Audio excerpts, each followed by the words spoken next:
Hi friends, எப்படி இருக்கீங்க? நம்ம இந்த வீடியோவில் என்ன பார்க்க போகிறோம்னு பார்த்தீங்கன்னா, தக்ஷியாவோட கிராஜுவேஷன் டே தான் பார்க்க போகிறோம். நாங்கள் எப்படி காலையிலேருந்து பரபரப்பாக கிளம்பியிருக்கோம் அப்படின்றத தான் பார்க்க போகிறோம்.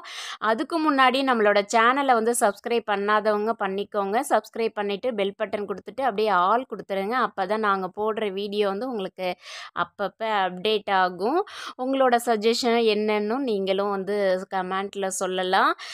காலையில் தக்ஷியா வந்து நைட்டே பார்த்தீங்கன்னா கொஞ்சம் இரும ஆரம்பிச்சுட்டு அவளுக்கு இருமல் இருக்க ஆரம்பிச்சுட்டு எனக்கு வேறு பயம் வந்துடுச்சு. ஏன்னா வெல்கம் அட்ரஸில் இருக்கா, அங்கே ஸ்பீச் பண்ணும்போது இருமல் வந்துடுமோ அப்படின்ற ஒரு பயத்திலே இருந்தேன். நைட்டே கொஞ்சம் வந்து மருந்து கொடுத்தேன்.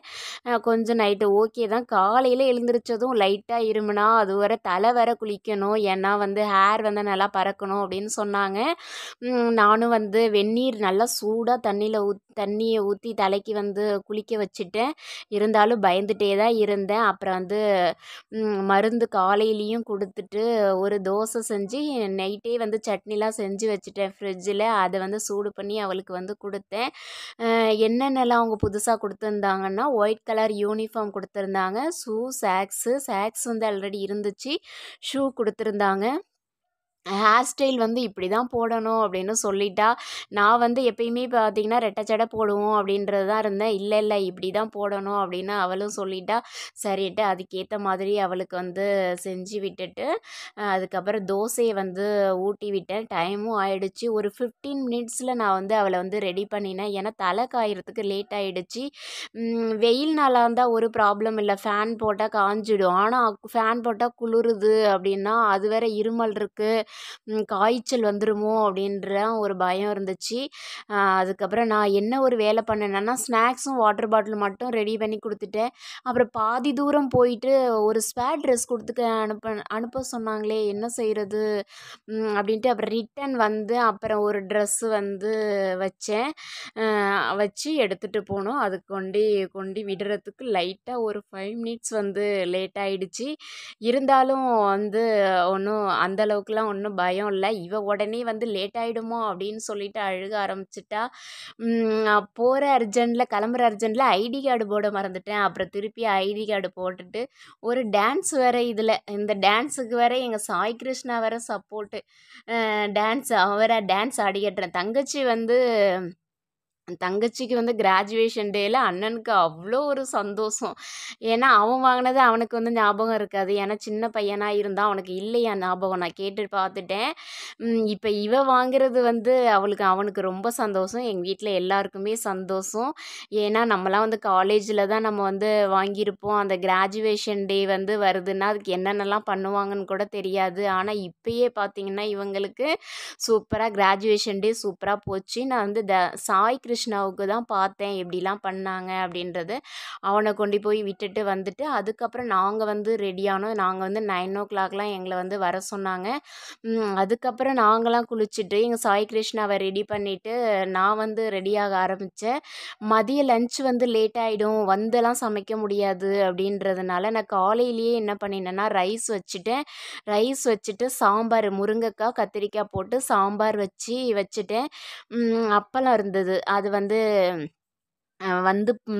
பொரியல் பொரிச்சு எடுத்துக்கலாம் அப்படின்றதுனால நான் வந்து இதை மட்டும் செஞ்சு வச்சுட்டு நாங்களும் வந்து ரெடியாகி கிளம்பிட்டோம். காலையில் வந்து தோசையும் நாங்கள் ஊற்றி சாப்பிட்டுட்டு கிளம்பிட்டோம். அதுக்குள்ளே என் பையன் என்ன பண்ணிட்டான்னா, அம்மா வாம்மா, ரொம்ப வெல்கம் அட்ரஸில் இருக்கிறதுனால தக்ஷியா பேசி முடிஞ்சிடும் நம்ம போகட்டியும் அப்படின்னு சொல்லி ஒரு வழியாக என்னை டென்ஷன் படுத்திட்டான். அதுக்கப்புறம் நான் வந்து வீடெல்லாம் லாக் பண்ணிவிட்டு அப்புறம் நாங்களும் வந்து கிளம்பிட்டோம். இங்கேருந்து பார்த்தீங்கன்னா ஒரு 5 மினிட்ஸு தான், 5 மினிட்ஸ் கூட வராது ஸ்கூலு, அதில் நாங்கள் போயிடுவோம். போனோம், நிறைய கூட்டமாக இருந்துச்சு. இருந்தாலும் நாங்கள் தான் சீக்கிரம் போகிறோம் அப்படின்னு நினச்சிட்டா நாங்கள் போகிறதுக்கு முன்னாடியே அவ்வளோ பேர் உட்காந்துருக்காங்க. அதோடு இல்லாமல் என்னோடய ஃப்ரெண்டு வந்து எங்களுக்கு ப்ளேஸ்லாம் போட்டு வச்சுருந்தாங்க, அதனால் ஈஸியாக இருந்துச்சு. இல்லைன்னா நாங்களும் போய் பின்னாடி தான் உட்காரணும்.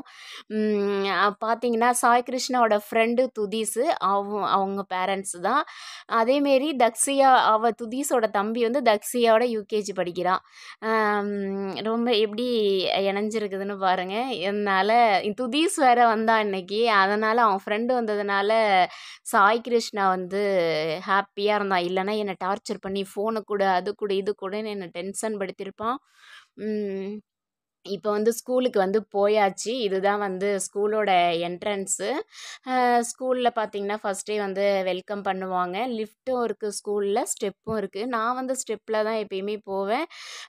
மேலே வந்து ஆடிட்டோரியம் இருக்கு. ஆடிட்டோரியம் செம்ம சூப்பரா இருக்குங்க. தியேட்டர் மாரி இருக்குங்க. சான்ஸே இல்ல. நான் வந்து எதுக்கு போயிருக்கேன்னா, சாயோட கிராஜுவேஷன் டேக்கு தான் போயிருக்கேன்னு நெனைக்கிறேன் ஃபர்ஸ்ட் டைமா. அதுக்கு முன்னாடி எதுக்காவது போயிருக்கேனான்னு தெரியல. ஆனா 4 டைம் போயிருக்கேன் அந்த ஆடிட்டோரியத்துக்கு. இதுதான் ஆடிட்டோரியம் பாருங்க. இதுதான் வந்து சாய் கிருஷ்ணாவோட ஃப்ரெண்டு. 2ம் பார்த்தீங்கன்னா, போனதுமே வால் பண்ண ஆரம்பிச்சுட்டாங்க. இதுதான் வந்து ஆடிட்டோரியம் எப்படி இருக்குன்னு பாருங்க. ஃபர்ஸ்ட் டே வந்து ப்ரோக்ராம் வந்து ஸ்டார்ட் ஆயிடுச்சு. ஃபர்ஸ்ட் டே வந்து என்டர்டெயின்மெண்ட்டாக இருந்துச்சு. குட்டீஸ்லாம் சூப்பரா பண்ணாங்க. யூகேஜி வந்து அவங்க வந்து கிராஜுவேஷன் டேவுக்கு யூகேஜிக்கு தான் கிராஜுவேஷன் டே. அப்போ வந்து வெல்கம் பண்ணுறதுக்காக யார் பண்ணுவான்னா, ப்ரீகேஜியும் எல்கேஜியும் தான் டான்ஸ் ப்ரோக்ராம் இதெல்லாம் வந்து பண்ணுவாங்க. இவ்வளோ குட்டி பசங்க பண்ணுறதுன்றது ரொம்ப ரேரு. அவங்களுக்கு வந்து சொல்லிக் குடுக்குறவங்க பார்த்தீங்கன்னா, மிஸ்ஸு ரொம்ப டான்ஸ் மாஸ்டரும், மிஸ்ஸும் வந்து ரொம்ப கஷ்டப்படுவாங்க. ஏன்னா, அவங்களுக்கு என்னலாம் பெரியவங்களா இருந்தா அக்செப்ட் பண்ணிக்கலாம். சின்ன பிள்ளைங்களுக்கு எப்படிலாம் பண்ணணும் அப்படின்றதெல்லாம் வந்து திங்கிங் இருக்காது. இது வந்து 1 மந்த்துக்கு முன்னாடிலேருந்தே ட்ரெய்னிங் எடுத்துட்ருக்காங்க. ஏன்னா, இவளும் ஸ்பீச்ல இருக்கிறதுனால வந்து எனக்கு தெரியும். வீட்லயும் வந்து சொல்லிக் குடுங்க. லவுடு பத்தாது அப்படின்னு சொன்னாங்க. நல்லா லவுடா பேச சொல்லுங்க அப்படின்னு சொன்னாங்க. அதுமாரி நானும் தக்ஷிகாவுக்கு வந்து சொல்லிக் குடுத்தேன். இப்படி தான் வந்து ஒவ்வொரு பேட்சா வந்து அவங்க வந்து அந்த ஷீல்டு குடுப்பாங்க. அந்த ஷீல்டு பார்த்தீங்கன்னா, சூப்பரா இருக்குங்க. அதில வந்து அவங்க என்னென்னலாம் என்ன செக்ஷன், என்ன கேஜி இதெல்லாம் போட்டு அதில் நேம் போட்டு அவங்களோட ஃபோட்டோலாம் போட்டு இருக்கும். இதுக்கு வந்து பார்த்தீங்கன்னா, சீஃப் கெஸ்ட்லாம் வந்தாங்க. ஒவ்வொரு வருஷமும் ஒவ்வொரு சீஃப் கெஸ்ட்ட வந்து கூப்பிடுவாங்க. இதோட வந்து ம் இந்த ஸ்கூல் கரஸ்பாண்டன்ட் யாருன்னா, உமா கண்ணன் அப்படின்றவங்க தான். அந்த சென்டரா நிற்கிறவங்க தான். அப்புறம் வந்து பார்த்தீங்கன்னா, எங்க குட்டீஸுங்க எல்லாம் எப்படா வருவாங்க அப்படின்ட்டு இருந்தோம். ஒவ்வொரு பேட்சா வரும்போது இப்போ தான் வந்து தக்ஷிகா வந்து வாங்கிட்டு இருக்கா. ஃபர்ஸ்ட்டா நிற்கிறது தான் தக்ஷிகா. இந்த சைடு வந்து ஃபர்ஸ்ட்ல நிற்கிறது வந்து தக்ஷிகா. அவ வர்றப்பயே பார்த்தீங்கன்னா, எனக்கு ரொம்ப ஹாப்பியா இருந்துச்சு. ஏன்னா வந்து நம்மளுக்கு முன்னாடியே அவங்க வந்து பட்டம் வாங்குறது, நம்ம அம்மாவுக்கு முன்னாடி வாங்குறது அதை விட பெரிய ம் அ குடுப்பனம் எதுவுமே கிடையாது. ரொம்ப ஹாப்பியாவே இருந்துச்சு. அதுக்கப்புறம் வந்து முடிஞ்சிடுச்சு. கிளாஸ்ல போய் அவள அழைச்சிட்டு வெளியில வந்துட்டேன். நான் எந்த கிளாஸ்ல இருக்காங்கன்னு கூட எனக்கு தெரியல. அதுக்கப்புறம் வந்துட்டு ஏன்னா அவங்க எங்கே அரேஞ்ச் பண்ணியிருக்காங்கன்னு தெரில. அப்புறம் ஒவ்வொரு மிஸ்ஸா கேட்டுட்டு அவங்களையே அரேஞ்ச் பண்ணிவிட்டு வீட்டுக்கு வந்து வர்றதுக்கு ரெடி ஆகிட்டோம். ஏன்னா அதுக்குள்ளே வந்து பசி வருது அப்படின்னு சொல்லிட்டாங்க. அதுக்கப்புறம் நாங்களும் வந்து வீட்டுக்கு வந்துட்டோம். உடனே சாய் கிருஷ்ணா வந்து வீட்டுக்கு வரவே இல்லை. அவனோட ஃப்ரெண்டுங்கெல்லாம் கீழே விளையாடிட்டு இருந்ததுனால அப்படியே இறங்குனவன் தான். வீட்டுக்கு வரவே இல்லை, விளையாடிட்டே இருந்தது. அதுக்கப்புறம் நானும் தக்ஷிகாவும் வந்து சாப்பிட ஆரம்பிச்சிட்டோம். நேற்று வச்ச காரக்குழம்பு இருந்தது. அதை வந்து நான் வந்து ஃப்ரிட்ஜில் வந்து எடுத்து வச்சேன். அதை அதை வந்து சூடு பண்ணிவிட்டு காலைல வச்ச சாம்பார் இருந்தது. வந்ததும் அப்பளம் பொரிச்சதும் என் பாப்பா சொல்லுறா, இப்போ தான் சமைக்க போறியா, எப்போ சாப்பிடுறது அப்படின்னா. இல்லைம்மா நான் காலையிலேயே செஞ்சு வச்சுட்டேம்மா அப்படின்னு சொன்னதும் அவளும் ரொம்ப ஹாப்பி ஆயிட்டா. ஓகேங்க. இந்த வீடியோவில் உங்களுக்கு வந்து எந்த பாட்டு பிடிச்சது அப்படி சொல்லிட்டு கமெண்ட்டில் சொல்லுங்கள். எனக்கு வந்து அந்த குட்டீஸுங்க ஃபஸ்ட்டு டான்ஸ் பண்ணுறது எனக்கு ரொம்பவே பிடிச்சது. அதுவும் அம்பர்லா வச்சு செம்மையாக பண்ணியிருந்தாங்க. இதுக்கெல்லாம் வந்து எவ்வளோ வந்து அவங்க ரிஸ்க் எடுத்திருப்பாங்கன்றதெல்லாம் தெரியல. ஏன்னா சின்ன குட்டீஸுங்க. போன வருஷம் தக்ஷிகா ஆடினா. அப்போ வந்து எல்கேஜி. அப்போ யூகேஜியை வெல்கம் பண்ணுறதுக்காக தக்ஷிகா டான்ஸ் பண்ணனா. அப்பயும் வந்து ரொம்ப ரிஸ்க் எடுத்துகிட்டு பண்ணினாங்க. வீட்டில் வந்து அவளும் வந்து டான்ஸ் ஸ்டெப்பு போட்டு போட்டு பார்ப்பா. இந்த வீடியோ பிடிச்சிருந்துச்சுன்னா சொல்லுங்கள். நெக்ஸ்ட் வீடியோவில் பார்க்கலாம். பாய்.